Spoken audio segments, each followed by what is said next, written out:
Havia noites em que o mundo parecia dividido entre quem observa e quem se põe de joelhos para arrastar o que resta.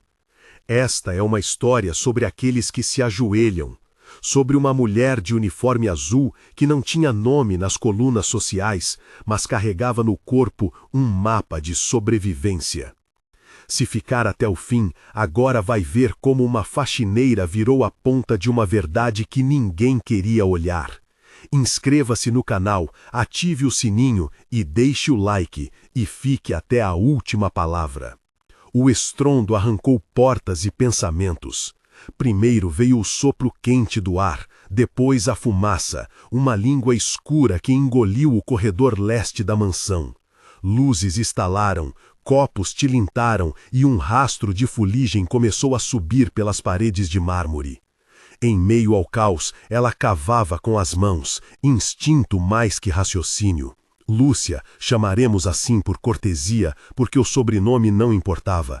A faxineira de uniforme azul sentiu o gosto do metal no ar, o cheiro de sabonete e algo mais que não sabia nomear, como vela apagada.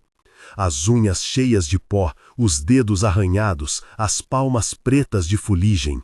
Ela puxava um corpo pequeno, enrolado em um vestido com babados, e abriu os olhos da menina como se abrisse uma porta. A menina tinha 5 anos, o cabelo grudado na testa, o desenho que segurava ainda afundado entre os dedos, um sol torto feito com lápis de cor. Quando Lúcia ouviu o choro que era mais alívio do que som, soube que aquilo era o limite entre antes e depois.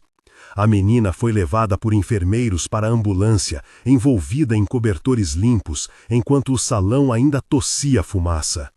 Ao mesmo tempo, a notícia mais estranha do dia começou a se espalhar entre os que se aglomeravam no portão.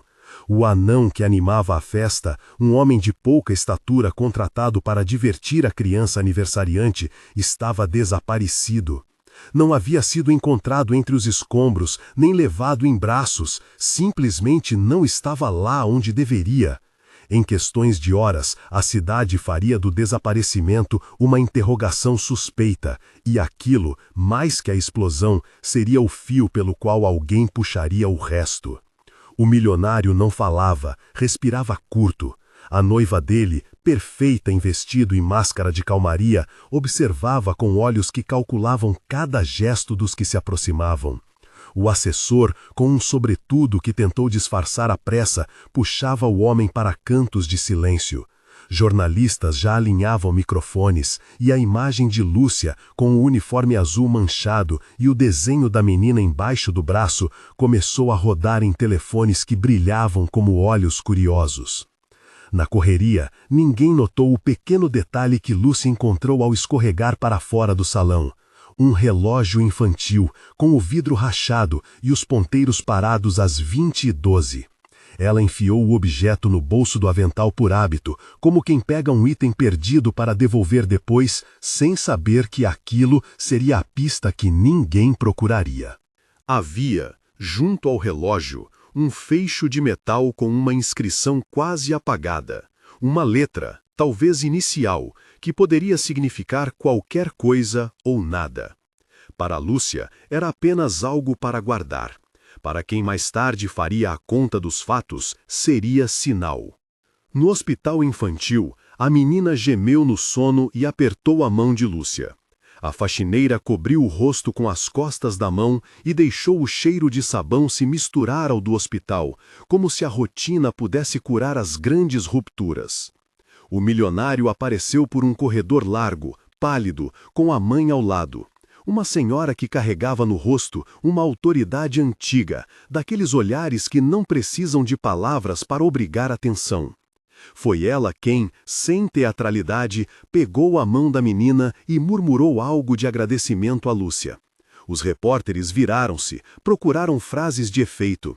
A senhora falou pouco.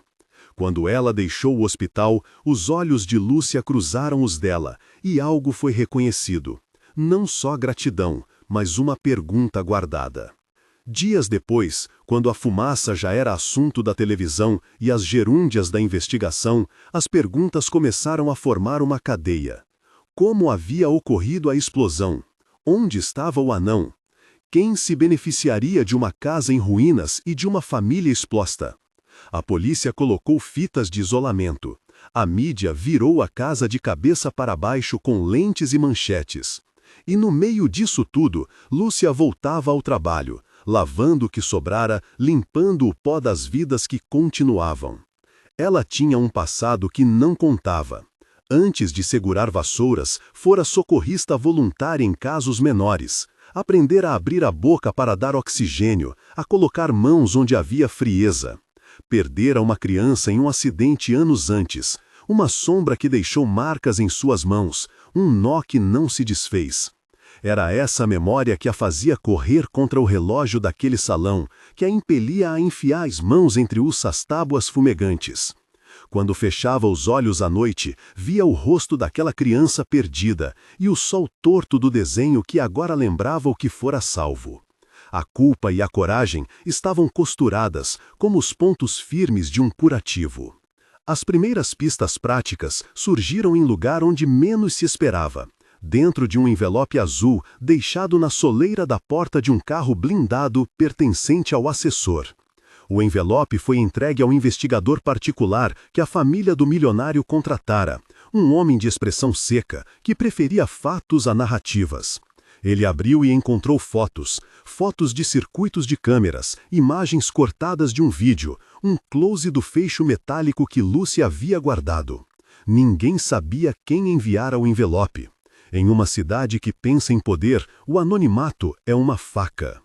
Enquanto a polícia olhava para a explosão como algo técnico, o investigador viu padrões. O relógio com ponteiros parados às 22 horas, uma cláusula em um contrato de noivado que fora rasurada, uma transferência bancária noturna da conta do assessor para uma conta offshore. Havia um mapa de trânsito de mensagens apagadas. O jornalismo local gostava de rostos. A verdade precisava de fios. E foi assim que a história do anão desaparecido começou a se colar com a da explosão, duas peças diferentes do mesmo quebra-cabeça, encaixando-se por acaso ou por dedo alguém. A noiva mantinha serenidade estudada. Em entrevistas, respondia com frases curtas e olhos ao longe. Em privado, porém, mostrava um outro contorno. Noites sem dormir, telefonemas secos, decisões tomadas por medo de perder status. O milionário, antes cego pela devoção ou pelo amor, começou a notar fissuras. A mãe dele notou mais rápido. Observadora de tabuleiros sociais, viu pequenas estratégias que pareciam simples autoproteção e que, sobre mais luz, fizeram-se conspiração.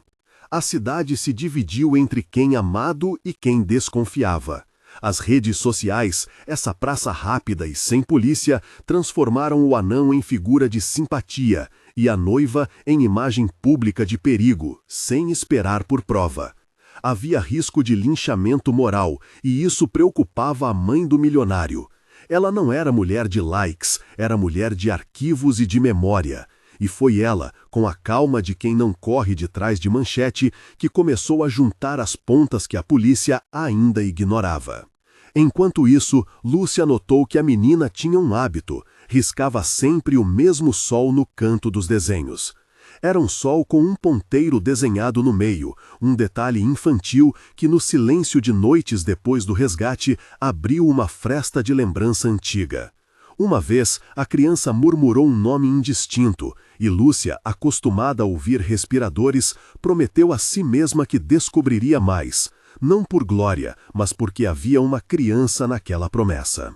A primeira grande reviravolta ocorreu quando um vigilante da rua lateral lembrou-se de ter visto o anão sair sozinho pelo jardim pouco antes do estouro. Ele dissera que o homem parecia ouvir algo ao telefone, olhar para a casa e entrar na noite. Uma filmagem de uma câmera de segurança de uma padaria registrou um carro levando 3 pessoas em alta velocidade depois das 20h15 da noite do incidente. O carro passava por uma ponte.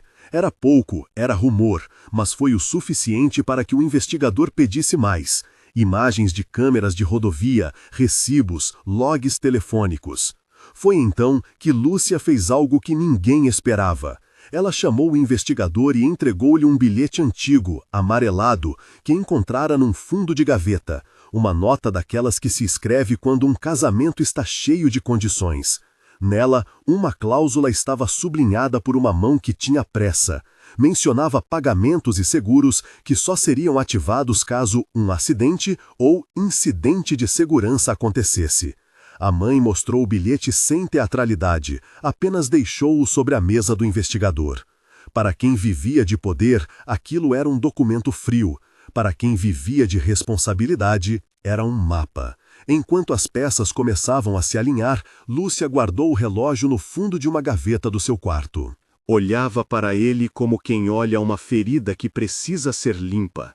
A inscrição no fecho metálico começou a fazer sentido quando, numa manhã de chuva fina, a mãe do milionário apareceu na porta da casa da faxineira sem aviso, porque o mundo das mães poderosas conhece caminhos que os outros não veem. Ela não entrou com pompa, deixou um envelope sobre a mesa de jantar e sentou-se, como quem espera que alguém conjure coragem de sua própria vida. "Você sabe quem tem coragem para segurar o que vê", disse a mulher, com voz que carregava anos de decisões. "Eu vi você naquela noite." Lúcia baixou os olhos, sentiu o cheiro do sabão e da chuva como se fossem mãos que a empurravam para a frente. A mãe explicou, com a calma de quem já havia perdido e ganho, que queria ir além das cenas públicas. Que o anão desaparecido era um fio que poderia levar a uma trama que nenhum chicote de dinheiro resolveria. Quando a mulher deixou a casa da faxineira, havia no envelope uma cópia da foto do fecho metálico e escrito à mão na margem apenas uma palavra: procure. Lúcia não sabia ao certo se aquilo era um convite ou uma sentença, mas sabia que a escolha de aceitar poderia mudar tudo. No bolso do avental, o relógio parou de ser só um objeto. Era agora um chamado. Havia naquele momento uma sensação no ar de que algo estava prestes a ser desatado, uma corda esticada, a respiração antes da fala. O anão continuava desaparecido, a polícia colecionava hipóteses e a cidade comentava. Mas alguém, escondido entre papéis e memórias, começava a colocar as peças no lugar correto. E a mãe do milionário, que de início apenas segurara a mão da menina no hospital, começava a ser a mão que empurrava a investigação para uma direção onde a verdade poderia ser tão simples e tão cruel como uma inicial gravada num fecho. No dia seguinte, uma ligação da delegacia acordou Lúcia antes do sol. Havia uma foto nova enviada por um informante anônimo. O relógio quebrado em um fundo de tecido que pertencia à noiva, uma etiqueta que não poderia ser falsificada facilmente. A imagem circulou por grupos fechados. Para alguns era só fofoca, para outros era alerta. Lúcia segurou o telefone com mãos que tremiam e uma lembrança voltou ao centro de sua mente como um corte de luz. A cena do salão, os ponteiros interrompidos, o perfume que a noiva usava, floral, caro e estranhamente com o traço de um produto que Lúcia já vira numa caixa lacrada nos escombros. Ela sabia que não podia simplesmente bater na porta dos ricos com uma prova quebrada, mas sabia também que não podia ficar quieta. Sabia que, de alguma forma, a mãe do milionário agora caminhava ao lado dela, sem proclamar nada em público, resoluta em descobrir onde o anão havia ido. E sabia que, se algo fosse provado, a história não seria só de uma criança salva. Seria a história de como um pequeno objeto esquecido, um relógio parado, uma inscrição apagada, poderia virar a balança entre impunidade e justiça.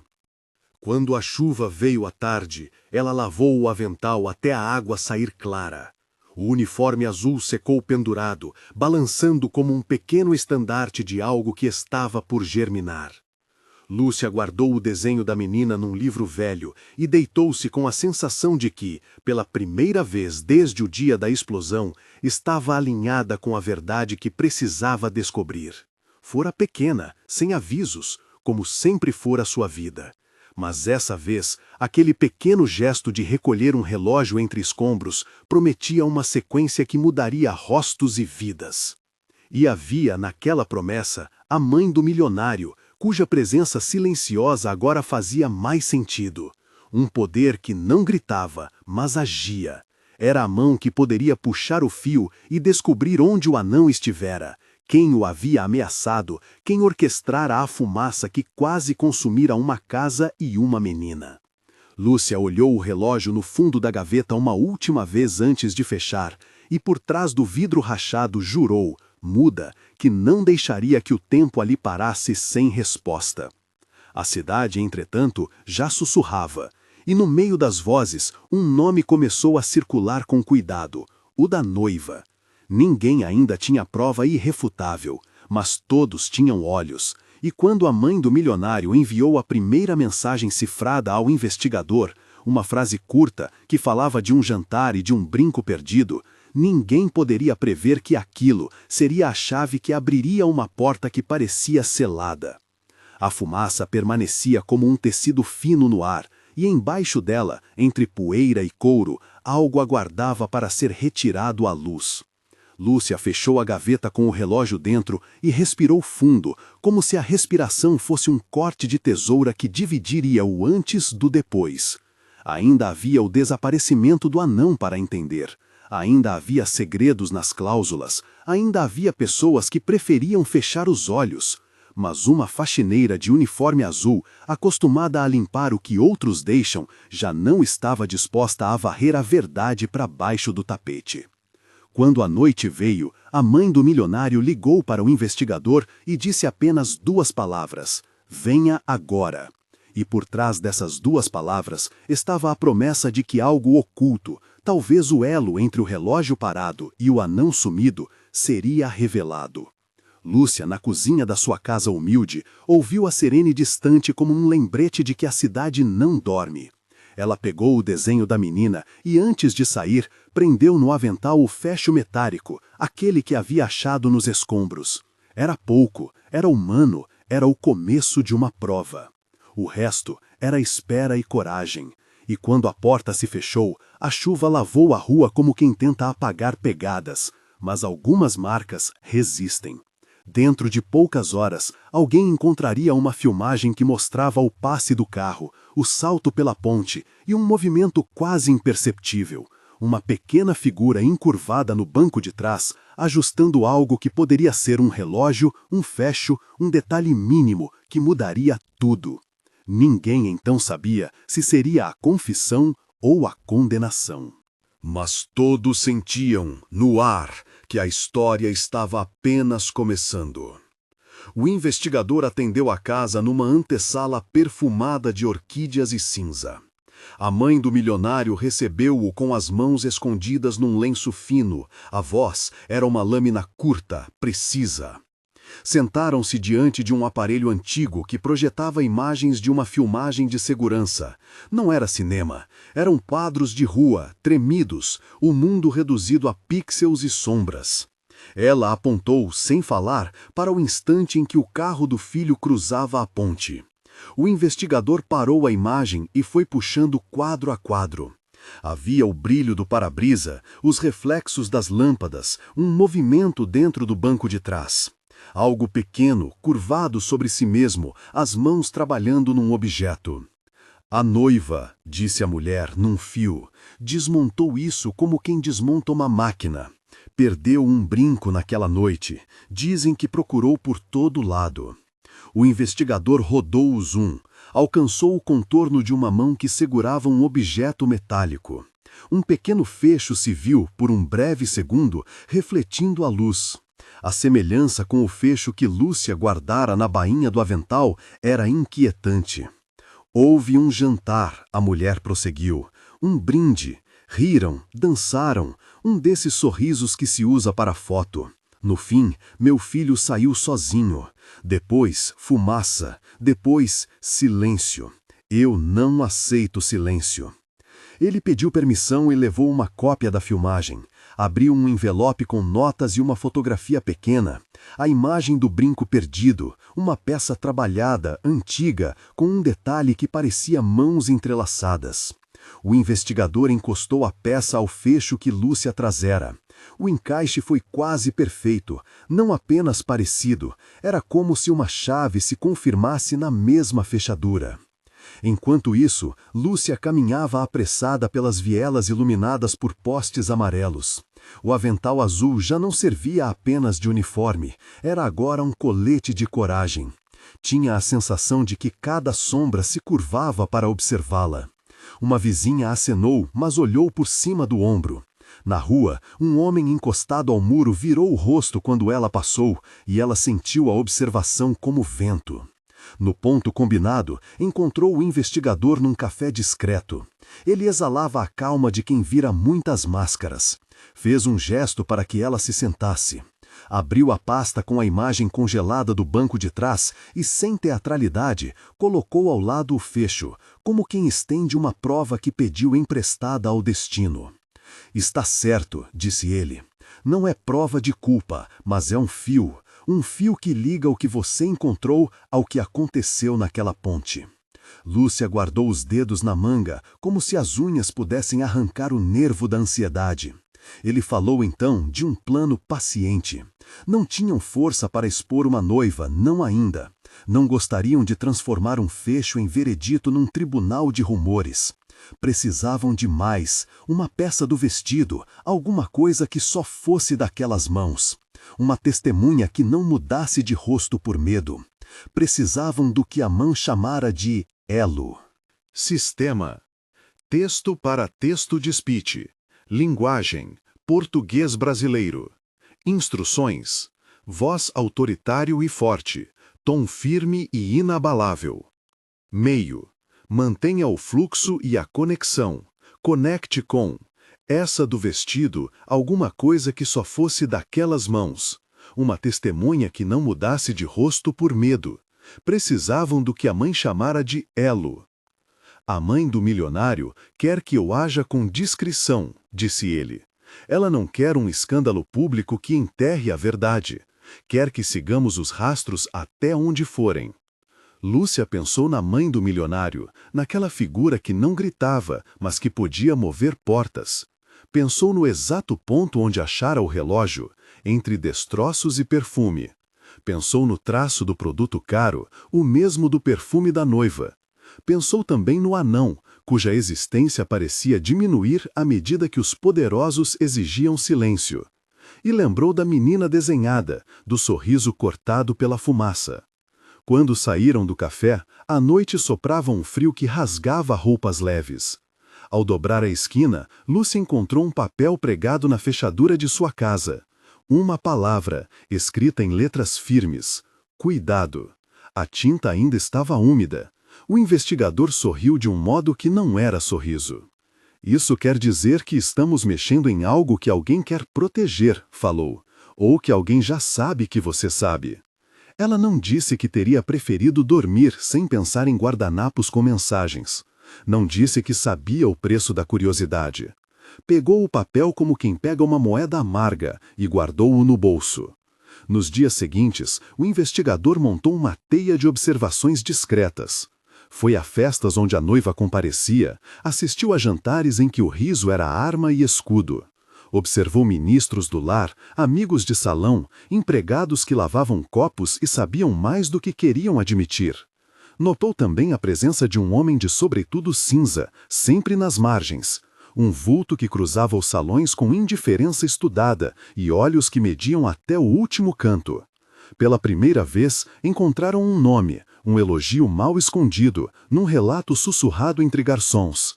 O tal Salvador, empresário ligado a negócios de segurança e, dizem, aos interesses que cercavam o filho do milionário. Salvador era discreto e encontrava-se em jantares com a noiva. Salvador apareceu por fim num quadro da filmagem recuperada, a imagem de alguém no acostamento da ponte, de costas, o sobretudo batendo com o vento, enquanto o carro passava. Não era definitivo, mas era suficiente para abrir portas que pareciam seladas. Lúcia, ao ouvir o nome, sentiu a fome habitual subir como pedra no estômago. Não estava mais limpa no sentido antigo da palavra. A sujeira que limpava pertencia a todos, e agora ela deixava rastros. Decidiu então uma coisa, que a fazia estremecer. Iria aceitar o convite da mãe, um jantar em que estariam presentes as pessoas certas. Não para confrontar, mas para escutar. A mãe do milionário preparou tudo com a precisão de quem ordena um xadrez. Mesa pequena, poucos convidados, um perfume contido no ar. O jantar foi uma cena de porcelana, onde cada gesto tinha etiqueta, e a verdade era uma sobremesa que ninguém tocava. A noiva sorriu como quem ensaia sorrisos. O milionário manteve-se ausente, numa cadeira vazia, e o homem do sobretudo cinza cruzou olhares frios com a anfitriã. Lúcia entrou vestindo seu medo como um vestido simples. Levava o relógio na palma, embrulhado num tecido limpo. Era uma peça diminuta diante da pompa, e, no entanto, carregava uma sentença que ninguém queria ler. Sentou-se à mesa como quem senta para uma prova. A conversa começou com banalidades. Depois, a anfitriã trouxe à tona um tema que era quase um pretexto: a perda de objetos durante o jantar. Falou com leveza, como quem fala de questões domésticas. A noiva, de repente, sorriu com um brilho que não alcançava os olhos. Perguntaram, como se isso fosse natural, sobre as joias, sobre pequenas ausências. A pergunta era uma lâmina silenciosa. Lúcia colocou a mão sobre o tecido que envolvia o relógio. Sentiu o calor do metal. Olhou para a noiva. Por um segundo, a noiva ergueu a cabeça. Havia, na fissura daquele instante, algo mesquinho e humano. Uma sobrancelha arqueada, um sopro de nervosismo. A mãe do milionário respirou imperceptivelmente e ergueu o copo como se brindasse ao começo de outra etapa. Do lado de fora, a cidade seguia, sem saber que, naquele jantar, um objeto pequeno poderia decidir destinos. Dentro, os olhares iam e vinham como navalhas. E Lúcia, com o relógio escondido, sentiu que algo maior começava a se mover. A anfitriã segurou o relógio como quem segura uma moeda inesperada. O metal fez um som seco quando tocou o prato. Havia uma etiqueta invisível ali, uma recusa a explicar e um cuidado com as palavras. O sorriso dela encolheu-se, tornou-se perímetro, e por um segundo uma dobra antiga do rosto reapareceu. A mesma dobra que Lúcia vira nas sombras das portas quando ainda limpava quartos de hotéis baratos. A noiva inclinou-se para a frente, interesse contido, como quem afirma presença sem se comprometer com sentimento. Que peça delicada, disse a mãe do milionário, tornando o objeto público com a voz de quem dá licença para que todos o olhem. Tem inscrição? A mesa ficou pequena. Talheres aproveitaram para fazer barulho insignificante. O investigador acompanhou tudo em silêncio, o corpo colocado ligeiramente para trás, as mãos onde não se veria. Viu a sobrancelha da noiva arquear outra vez, viu a anfitriã segurar por um segundo o copo a mais do que devia. Entre os convidados, um homem murmurou algo que ninguém ouviu. Um empregado ao lado da porta puxou a gola como se o ar tivesse esfriado. Lúcia deixou o tecido mostrar apenas a parte do vidro, o mostrador que fazia lembrar uma sombra antiga. Deixou que os outros adivinhassem a história do objeto, porque sabia que, naquele círculo, as respostas certas sempre vinham com consequências medidas em moedas e em silêncios comprados. Não tem inscrição. Mentiu a anfitriã com a leveza estudada de quem omite sem dizer que omite. Deve ser uma lembrança de família. Coisas assim se perdem em festas, não é? A pressa, o riso... Ou em acidentes, murmurou alguém, com a voz afiada como folha de faca. O investigador percebeu o gesto quase imperceptível da anfitriã. Ela pousou a mão sobre o relógio e apertou os dedos como quem prende algo que acabara de despertar. Havia ali um comando silencioso. Ele olhou para Lúcia, ela encontrou o olhar dele e por um segundo permitiu que passasse uma pergunta que não pronunciaria. Mostrar, confrontar ou recolher e guardar. A mãe do milionário ergueu-se com uma dignidade de quem corrige uma etiqueta. Não vamos transformar um jantar em tribunal, disse. Há coisas que se resolvem em casa, com calma, não é mesmo, querida? A noiva sorriu, mas era um sorriso de pena, elegante, distante. O homem do sobretudo cinza apoiou a palma contra a garganta, o gesto de quem mede uma corda invisível. Salvador, quando apareceu na linha de visão do investigador, estava do outro lado da sala, conversando com um homem de semblante comum, daqueles que se disfarçam bem em festas. O investigador não perdeu a imagem. Salvador gesticulou com a leveza de quem dá ordens em silêncio. O homem acenou e se afastou pela porta da cozinha. Lúcia devolveu o relógio ao tecido. Sentiu o metal calmo novamente. A decisão veio como se viesse da casa e não dela. Não era prudente forçar a mão. Prender as coisas aos fatos podia ser fazer o que os poderosos já esperavam, mostrar que havia uma lâmina. Ponderou por um segundo o preço do gesto. Pensou em dizer que guardaria o relógio até que o dono aparecesse. Pensou em perguntar diretamente à mãe do milionário. Pensou em sair dali e devolver o objeto ao anonimato de suas rotinas. Optou por nada disso e escolheu outra linguagem. A pergunta que não acusa, que semeia dúvida. É curioso, disse baixinho, de forma que apenas alguns ouvissem.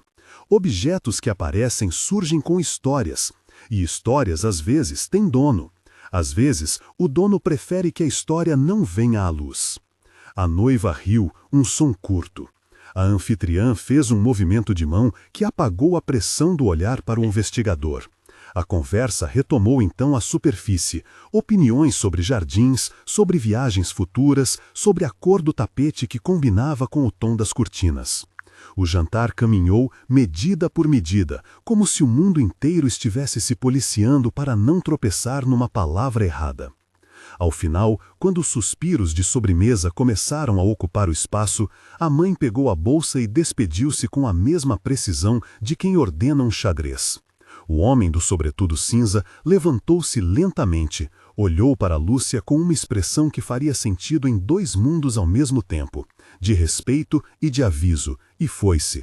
Salvador ficou mais um instante, trocou palavras amistosas e saiu também, com a naturalidade de quem planeja já o próximo movimento. Lúcia deixou o jantar com a sensação de ter plantado uma semente, que poderia brotar lentamente ou ser arrancada de raiz por mãos que não tinham pressa. O investigador a acompanhou até a rua. A noite mordia ainda mais. As luzes da cidade tremeluziam como se evitassem ver o rosto das pessoas. O papel cuidado continuava no bolso, agora amassado, e a palavra parecia invadir todos os espaços. Eles caminharam sem pressa, como quem mede passos para não atrair atenção. Na esquina, o investigador desviou o olhar para um carro que parara um pouco além, sempre as mesmas sombras em volta. Havia nesse veículo algo que não combinava com a alegria da cidade, uma ausência de nomes, um silêncio programado. O homem do sobretudo cinza esperava ali, encostado numa coluna, o casaco como uma segunda pele. Ao ver Lúcia, ajeitou o sobretudo, aproximou-se e falou. "Não mexa além do visível", disse a voz baixa sem erro. Há coisas que quando vêm à tona não voltam a ser pequenas. Para você, pode significar problemas que não tem como limpar. Havia no aviso a mesma contenção que a mãe daquela casa empregara à mesa. Era um gesto de quem impõe limites com gentileza cortante. Lúcia respondeu com a mesma frieza que guardara no peito desde que decidira entrar naquele mundo que não perdoa a curiosidade. "Já limpava muito antes de saber o que é profissão", disse ela. "Sei como funciona. E sei também que a verdade não se enfeita." O investigador abriu a boca para intervir. O homem do sobretudo virou-se para ele com um olhar que media possibilidades. "Cuide dela", foi tudo o que disse. E, em seguida, como se retocasse uma pintura, ou "cuide de não ser conhecido por quem a observa." Partiram os dois. O carro saiu mais adiante, fazendo o mesmo som que sempre faz um carro quando quer desaparecer. Lúcia sentiu que a noite havia ganho camadas. Havia um aviso, haviam interesses vivos e havia um relógio no tecido que parecia representar uma sentença.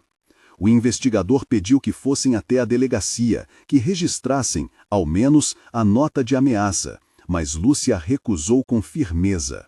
Sabia que um boletim não mudaria o jogo, que ali a polícia e a festa pertenciam a diferentes peças no mesmo tabuleiro.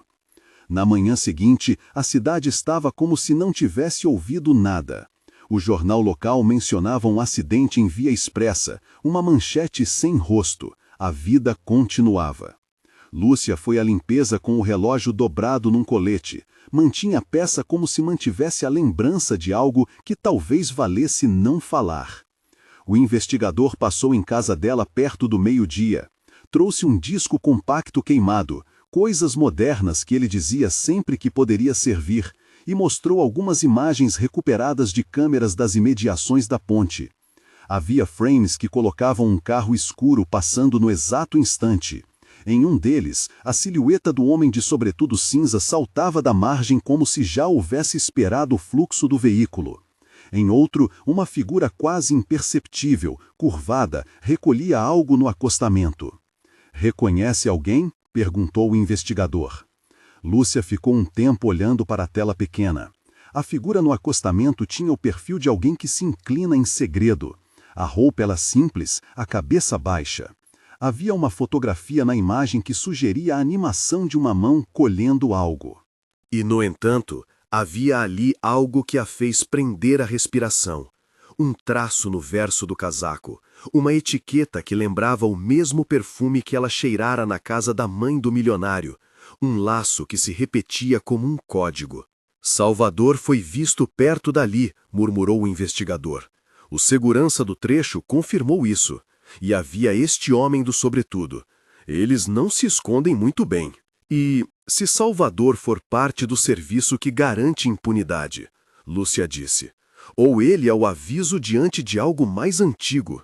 Os dois sabiam que pisavam num terreno onde os nomes serviam como fachadas e as empresas foram criadas para dissolver problemas. Salvador era um comerciante de segurança.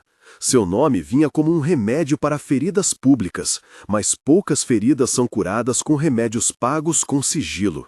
O investigador desligou a tela e ficou por um tempo olhando pela janela, como se a cidade ali pudesse oferecer respostas. "Vamos atrás", disse ele no fim. "Não sozinha, não agora." Havia em sua voz mais do que zelo. Havia uma decisão de quem sentira em outras histórias o peso de seguir a linha até o fim. Lúcia sabia que aceitar proteção significava abrir mão de uma autonomia que já conquistou com suor e cortes. Mas também sabia que a curiosidade, quando reencontrava nomes de gente poderosa, vinha acompanhada de um preço que não poderia pagar sozinha. Aceitaram então um encontro marcado para a tarde.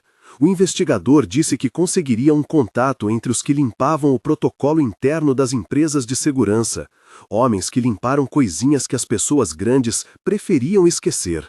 Havia sempre um empregado que aceitava contar, por dinheiro ou por medo. Diziam que num prédio discreto perto do porto, havia um funcionário que vira Salvador discutir com alguém sobre remoções. Quando se encontraram com esse empregado, num café abafado por cortinas, o homem teve mãos que tremiam. Falou baixo, como quem teme microfones escondidos. Contou, sem querer contar tudo, que havia contratos, que havia pagamentos feitos em envelopes que mudavam de mãos. Falou que Salvador tinha ligações, que sua segurança não era apenas de pessoas, era de situações. Lidar com desaparecimento de objetos, com desaparecimento de pessoas, com o silêncio custeado. "Eles limpam o que atrapalha", disse o homem, num suspiro. "Eu vi uma vez um relógio.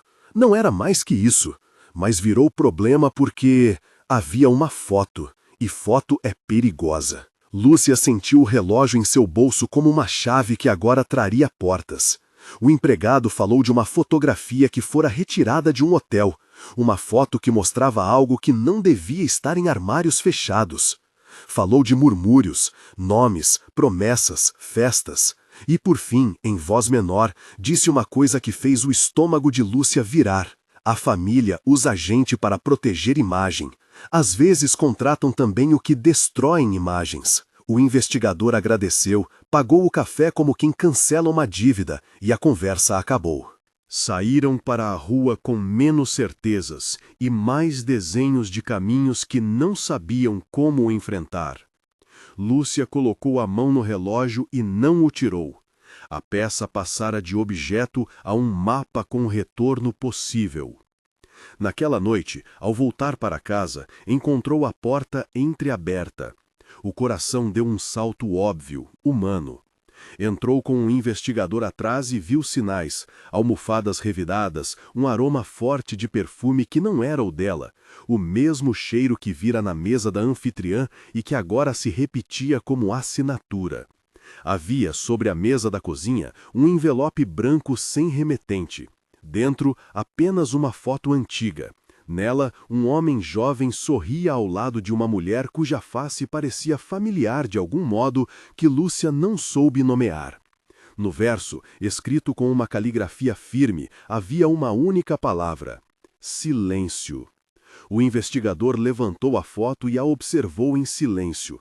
Lúcia sentiu que todas as peças, até então dispersas, começavam a pedir um lugar na mão de quem as encaixasse. Sabia também que, dali em diante, as pessoas respondem rápido. Ou elas se rendem ao medo, ou vão até o fundo.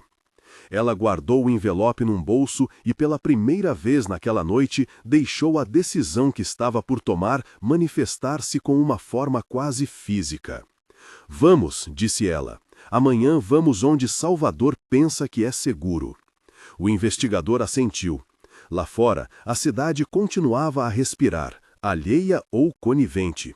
Dentro, as luzes tremiam sobre a mesa revirada, e o relógio pulsava num ritmo quase humano, como se o metal contivesse menos tempo cronológico e mais uma contagem regressiva de segredos. Eles não sabiam que, naquela mesma hora, alguém os observava por uma janela distante, desenhando o rosto de Lúcia como uma cartilha. Não sabiam que do lado de lá se preparava um movimento que colocaria todos no jogo que agora se formava, onde o passado não se acomodava e as promessas de proteção eram, em muitos casos, contratos com silêncio. Nem sabiam que o homem do sobretudo cinza trocaria uma mensagem curta com Salvador. Ela tem o objeto: avançar. Quando amanheceu, a cidade entregou-se ao dia. Lúcia dormiu pouco, o relógio ainda sob o travesseiro como quem tem medo de perder o pulso. O investigador ficou até tarde estudando nomes e rotas, e no primeiro encontro do dia traçaram um plano simples, de quem sabe que não há planos que valham frente ao inesperado. Iriam ao escritório de Salvador, perguntar como amigo não famoso, tentar ouvir sem se expor, coletar confirmação de contratos e, se possível, encontrar a tal foto que tanto interesse despertava. Era tudo um risco calculado. E quando se trata de gente grande, risco calculado costuma ser a forma educada de dizer: vamos enfrentar quem tem mais dinheiro e menos escrúpulos. Lúcia engoliu a ansiedade com um café curto e saiu com um investigador, o relógio guardado no local mais seguro que havia encontrado, dentro de uma fita de tecido que ela enrolara ao redor do pulso como quem esconde uma cicatriz. Ao atravessarem a cidade, não sabiam que alguém acabara de acender um cigarro numa sala de reuniões e sorriu ao ver fotos novas aparecerem numa tela pequena. Havia pessoas para quem a ação deles já fazia parte de uma sequência prevista. E quanto mais previsíveis, mais perigosos os movimentos seriam. O prédio de Salvador tinha a altivez com que as pessoas grandes costumam cercar a própria fragilidade. Portas altas, painéis de madeira escura, um tapete que parecia absorver o som dos passos. No hall, um funcionário interno acinzentado olhou para eles com a expressão treinada de quem mede rostos segundo quem merece permanecer. O perfume voltou a aparecer, o mesmo que deixara a impressão na mesa da anfitriã, agora mais contido, misturado ao ar-condicionado e ao brilho do latão. "Em que posso ajudá-los?" perguntou o homem, formalidade polida escondendo um aviso. O investigador sorriu com a leveza de quem já conhecia essa cena. Apresentaram-se como conhecidos, dois visitantes sem pressa, interessados numa exposição que Salvador supostamente patrocinava naquela semana. Lúcia sentiu a cada palavra o relógio apertando o pulso sob o tecido, não apenas tic-tac, mas um martelo que marcava passos. Uma jovem do outro lado do balcão teclou algo num sistema que piscou luzes e disse: "O senhor Salvador tem um compromisso agora, mas pode recebê-los em 20 minutos. Podemos aguardar numa sala de espera." Lúcia olhou para o investigador. Era uma armadilha ou um presente do acaso? O investigador fez sinal de que aguardariam. Aceitaram. Não havia pressa que não fosse construída. A sala de espera era um corredor curto, decorado com molduras de fotografias, sorrisos alinhados em eventos, inaugurações, gestos de mão com pessoas de roupa clara. Em uma das molduras, ela reconheceu a mulher da foto que encontrara sobre a mesa de casa. À esquerda, um jovem de rosto semelhante ao do homem da fotografia do envelope. À direita, a mesma mulher, cujo sorriso, naquela versão colorida pelo verniz de profissional, se tornava implacavelmente conhecida. Lúcia sentiu o mundo encurtar, os cantos do corredor aproximarem-se dela. "Você a reconhece?" sussurrou o investigador. Ela assentiu sem tirar os olhos da imagem. A caligrafia no verso formava a palavra como uma sentença: silêncio. O som da palavra parecia agora preencher a sala, muito além do papel. Dois homens entraram logo depois, terno escuro, olhares que não evitavam examinar as mãos. O homem do sobretudo cinza? Não, o sobretudo fora substituído por pragmatismo empresarial. Mas os olhos eram os mesmos. Lúcia teve a impressão de que aquilo já acontecia havia tempo. Um deles cruzou o corredor e falou ao ouvido da recepcionista. A jovem voltou-se para eles com uma expressão que se forçou à cordialidade. "O senhor Salvador pode recebê-los agora", anunciou. Ele pediu que não fiquem com o relógio ou qualquer objeto sobre a mesa da reunião. Era um aviso com fita adesiva, tom formal, pequena ameaça. Lúcia sentiu o tecido que enrolava o pulso como se fosse uma ferida. O investigador falou por ela. "Não carregamos nada", e a voz saiu neutra demais. Apenas duas pessoas, uma conversa. A recepcionista conduziu-os por um corredor que cheirava a verniz e café. A porta do escritório de Salvador sempre no fim, como uma promessa ou uma sentença.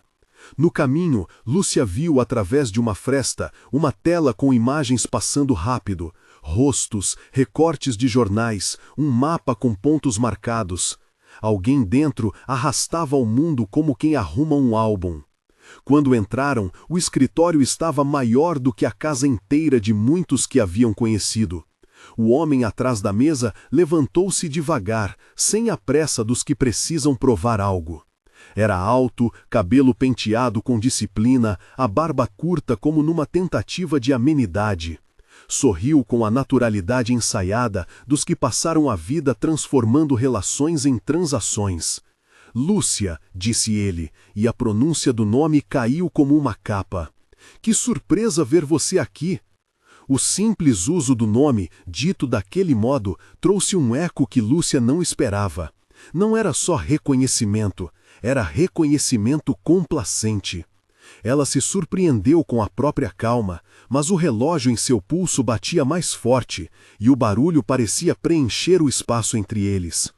"Vim conversar", disse ela, devagar, "sobre a festa, sobre a foto." Silêncio. A mesa entre eles parecia um muro antigo. Salvador recuou em seu assento como um juiz que já ouvira a alegação principal e preferia guardar a sentença para depois. "Festa?", ele repetiu, com a voz tão polida que doía. "Imagino que tenha sido agradável. Muitas pessoas, não é mesmo? Muitas imagens para guardar?" "Havia algo que não devia estar nos arquivos", respondeu o investigador, sem agressividade, como penteasse fios soltos. "Uma foto, uma pessoa. Queremos entender quem a colocou fora do lugar." Salvador deixou que os dedos percorressem a superfície da mesa, como se desenhasse possibilidades. Em volta, os quadros com sorrisos continuavam observando como cúmplices. Imagens são delicadas, disse ele. Podem machucar tanto quanto ajudam a construir. Se algo apareceu onde não devia, pode haver motivos. Motivos que não interessam a quem vive apenas de notícias. Havia algo entre as palavras, a ideia de transação que substituía qualquer remorso. Lúcia percebeu o risco de falar demais. A palavra no verso da foto ardia no bolso, pequena e cortante. Quem cuida das imagens da família? Insistiu o investigador. Há contratos, pagamentos, pessoas envolvidos? Alguém que contrata para limpar? O sorriso de Salvador, por um instante, perdeu a etiqueta e mostrou, entretanto, a habilidade de devolvê-lo a seu lugar. Toda a família, disse ele, cuida de sua história. Contratos, claro, serviços, também. Mas não tratamos de limpeza como se fala na rua. São assessorias, proteções legais. O que exatamente procuram? Foi uma provocação medida. O investigador deu um passo à frente, olhos fixos. Procuramos a verdade de uma fotografia que apareceu num lugar errado. Procuramos quem a pediu e quem fez desaparecer o que atrapalha. A mão de Salvador pousou sobre um objeto sobre a mesa. Um porta-retratos de vidro que mostrava a mulher da foto, desta vez em cores mais vivas, sorrindo ao lado de um homem que podia ser o jovem da fotografia achada no envelope. Lúcia sentiu o corpo reagir como se uma mão invisível puxasse um fio que ligava tudo. "Você tem coragem de dizer o nome?" perguntou Salvador agora com um tom quase manso. "Diga, pode ser que eu o reconheça." Antes que ela respondesse, uma batida breve cortou o corredor. A porta do escritório abriu num instante seguinte, e o homem do sobretudo cinza apareceu na soleira, seco, com os olhos calculando. Atrás dele, outros 2 homens, os que Lúcia vira na rua talvez, pararam como sentinelas. A sala encolheu. Salvador sorriu de novo, mas agora havia algo de predador na curva dos lábios. "Bom", murmurou ele, "parece que temos mais gente interessada em imagens esta manhã." Lúcia percebeu, num segundo que correu devagar, que não era mais uma conversa de cortesia. Era um jogo com regras que ela desconhecia, e os jogadores atrás da mesa tinham mais cartas. O relógio em seu pulso bateu uma vez, forte, como se marcasse o início de algo inevitável. "A palavra no verso da foto", disse ela, com a voz que havia aprendido a usar quando a instabilidade aumentava, "é silêncio." "Quem a escreveu?" Salvador inclinou a cabeça, estudando-a como quem lê um relatório. Então falou, com uma calma que tremia na borda. "Às vezes, minha cara, silêncio é apenas o nome que damos às coisas que preferimos manter. Mas se quer respostas, fique, podemos conversar mais, ou podemos deixar que as imagens falem sozinhas." Ele bateu a mão sobre a mesa como quem encerra um lance. A porta atrás deles fechou com um clique que parecia uma conclusão. No corredor, passos, vozes contidas. Do lado de fora, alguém acendeu outro cigarro e observou o movimento através da vidraça do prédio. Dentro, a sala ficou pequena, e a palavra no bolso de Lúcia, silêncio, ardeu como um fósforo à espera de sopro.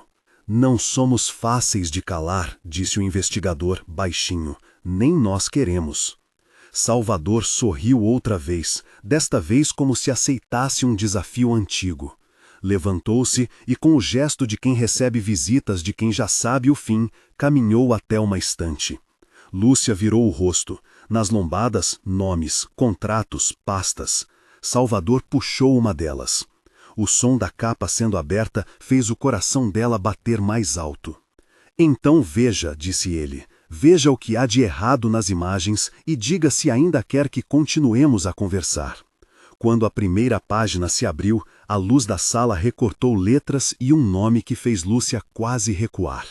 Alguém lá fora digitou uma mensagem curta e uma voz inaudível para eles respondeu com um único sinal: avançar. A porta trancou-se por dentro e o relógio no pulso de Lúcia marcou, para si e para todos, o tempo que restava antes do próximo movimento.